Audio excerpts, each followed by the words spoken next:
Hey, what's going on, everyone? It's astrologer Eric Rosen here to talk to you today about hostility. So, this isn't actually an astrology horoscope, however, I will relate it to the astrology. But we're going to do this in a fun way where I'm going to share a story with you, a real life story, a teachable moment, if you will, where the story goes to set the stage. I was doing a little bit of grocery shopping. I was with my son, he's 11, and we had our dog with us who was a rescue, and she's about 4 years old. And so we're doing our thing, going around grocery store, got most of our stuff. A couple of things that we couldn't find, we went to a different grocery store, probably going to be in there about 5, maybe 10 minutes.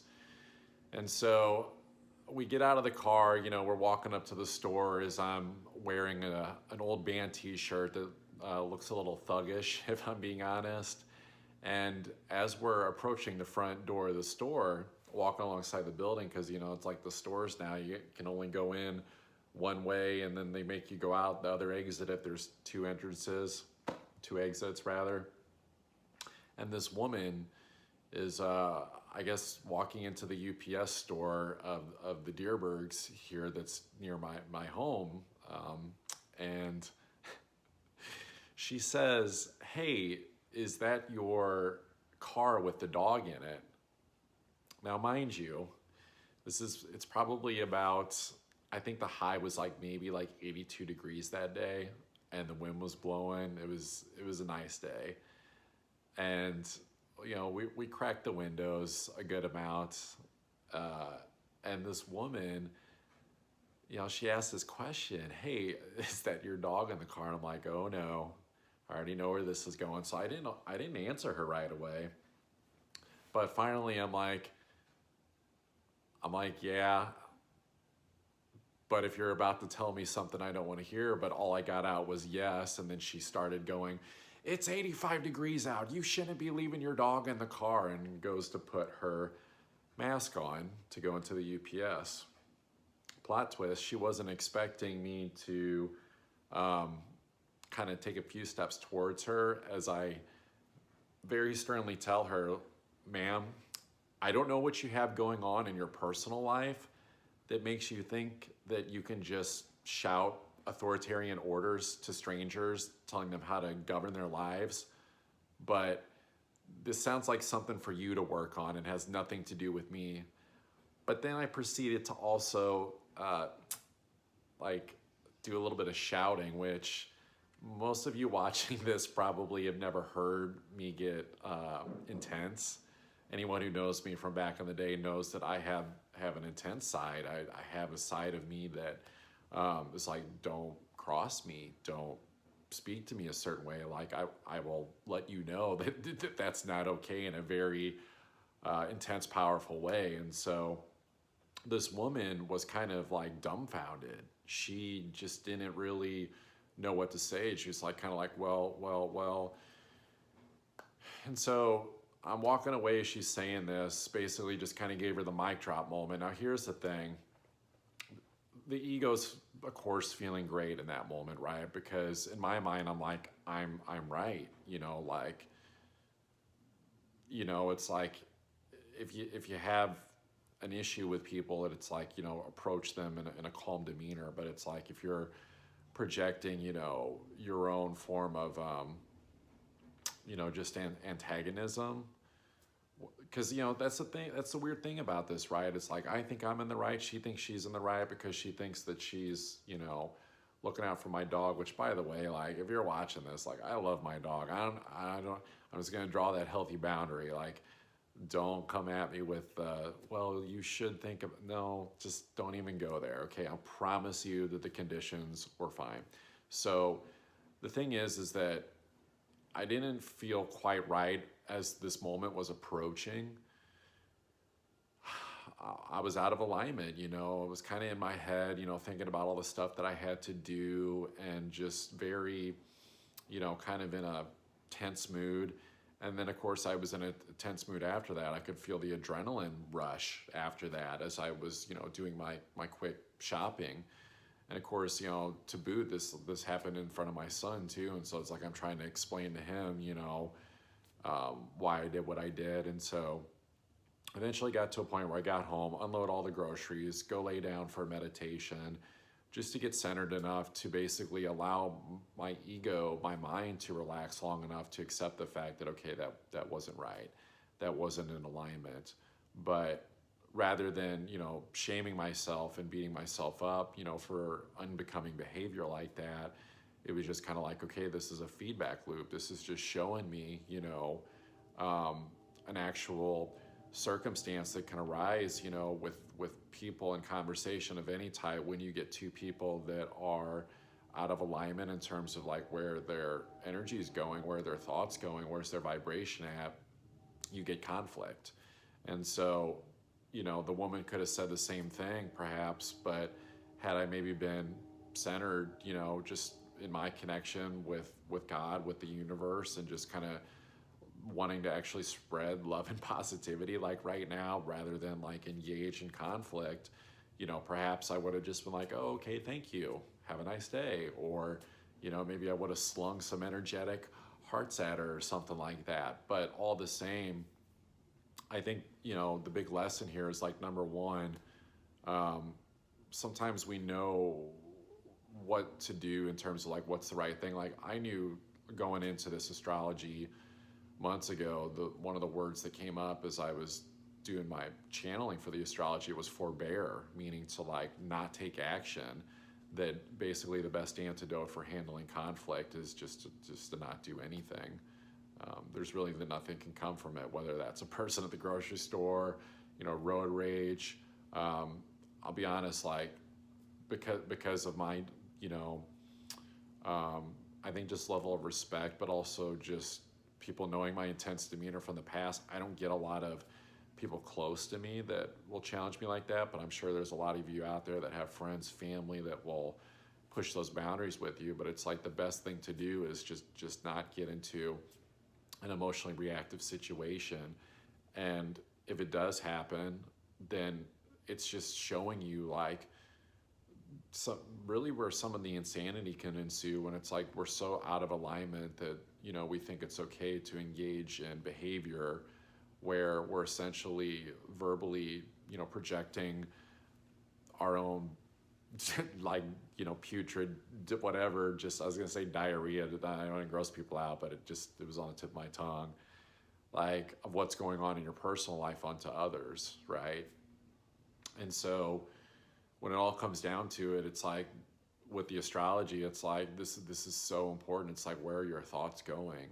It's actually like a good thing to have like exterior conflict ensue, because it's showing you that quickly where you're at, because the thoughts that we're putting in right now, wherever they're going, they're getting amplified like big time. Like where our attention energy span is in the moment is getting amplified in a way I've never experienced before. And so that can be a good thing, because you can actually create, the big present, everyone had that big favorite present on Christmas, like at the end of the road when Saturn and Jupiter finally leave Capricorn and go into Aquarius. But if we're putting it in like the negative, like I used the analogy in a video the other day, it's like blowing us away from the target, that we're like trying to parachute onto, and is it blowing us out to the ocean? Are we getting swept away? Are we gonna hit some rocks? What's going on? And so, it's your thoughts are just gonna compound if you're experiencing like guilt and shame, obligation for other people, feeling bad about situations of how you reacted, or feeling like you've got to show up and do things for people. This is like kind of where I think the story too is like finally ending, of like, where can we just like realize that like love is not doing things for people out of like expectation or obligation. Like, oh yeah, I put that story to bed. That one ended months ago and really should have never existed. It was like the worst story ever told, if I'm being honest. But people becomes a big deal right now with just everything going on in the astrology. And so I just want to like kind of pop on and share, like, I fucked up, like, yeah, I'm an astrologer. Yeah, I see it. Yeah, I'm trying to walk a higher vibrational path, but I'm also a South Node in Scorpio on the 7th. You know, I show up pretty intense in my interactions with people by default. And so for me, it's all about that North Node and my rising of Taurus, about, you know, connecting with people in a more positive, loving, and authentic way, which is what I'm attempting to do here, is just be like, hey, like, there's some stuff going on in the universe and the astrology right now that would suggest that it's actually better to, you know, be more revealing about your shadow and sharing that with people, the things that you're working on, because with all this Capricorn energy, we can fall into starting to look around and see who feels like they're ahead, who's behind. And so, you know, I think it's healthy for wherever you're at on the road to just be authentic, you know, be responsible and take ownership of your actions. But at the same time, it's like, no matter where you're at, this whole thing about, oh, like I've made it, it's like, no, nobody's made it. You know, you could be, I don't know, you could be Tony Robbins, and if he spent the next, you know, 2 months, I don't know, damning humanity and wishing ill will on them or something, you know, just like turned into some possessed, like alter ego Tony Robbins, like life probably would not go really well for him, like going forward.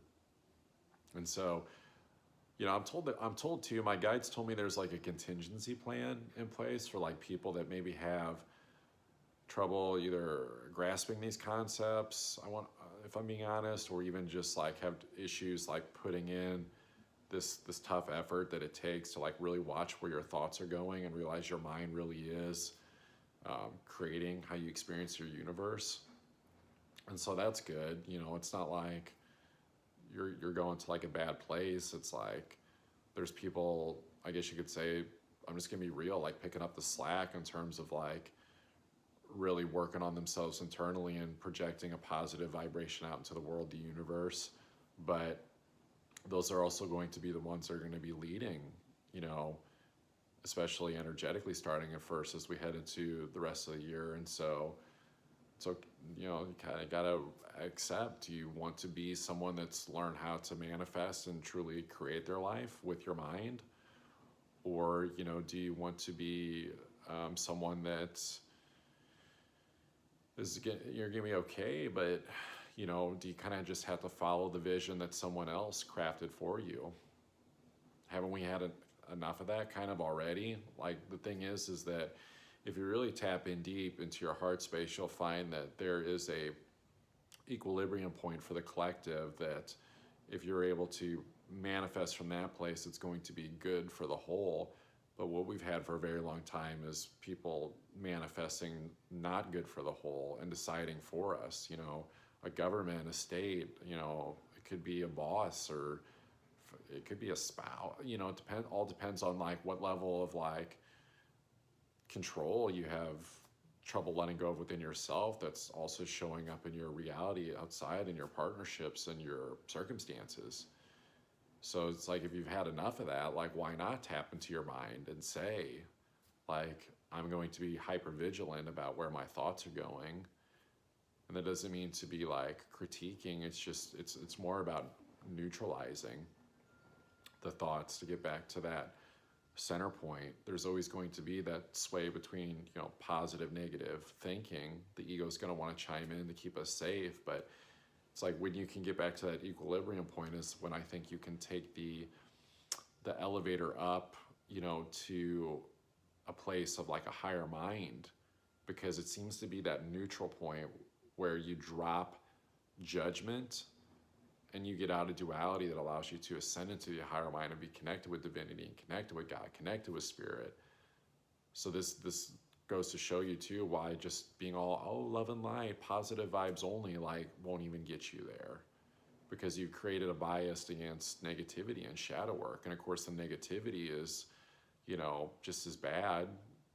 Really being too far in attached to the positive or negative is not going to pay off. So it's like, get neutral, take that place up, just pay attention to where the thoughts are going, observe them, honor them, or don't, you know, and then maybe risk like things like happened to me where I was out of alignment, conflict happened, and then the wind came and blew my parachute away from my target a little bit, and then now I gotta course correct a little bit. So December 21st, it's crunch time. So I don't know what else to say, but I love you all, and I really hope this is helping because, you know, just last little bit here. This actually came to me in a dream last night that it was like, just, you know, the saying that there's three sides of yourself that you show: the part of yourself you want to show, the part that you think that you are, and then you're just more like raw, vulnerable, authentic side that I think is very much rooted in a lot of shadow, you know, because it's typically the thing that we hide and don't want people to see, because authenticity runs a huge risk of being rejected, and it's ingrained in us that we don't want to be rejected. It's like back in the day when you had to be in a tribe to survive, it's like you would starve, you know, you would die in harsh elements. You didn't have shelter, you didn't have hunters and gatherers and things like that. All that stuff left in the limbic system. So, you know, that's also what will take you into that negative side, which is why it's important to neutralize. And so yeah, I'm just going to leave you all with that. I love you all, and God bless. And I hope to see you on the other side, you know, of this, this big event that's coming at the end of the year, and that hopefully you're, you know, using your consciousness wisely and, of course, being conscious. Take care.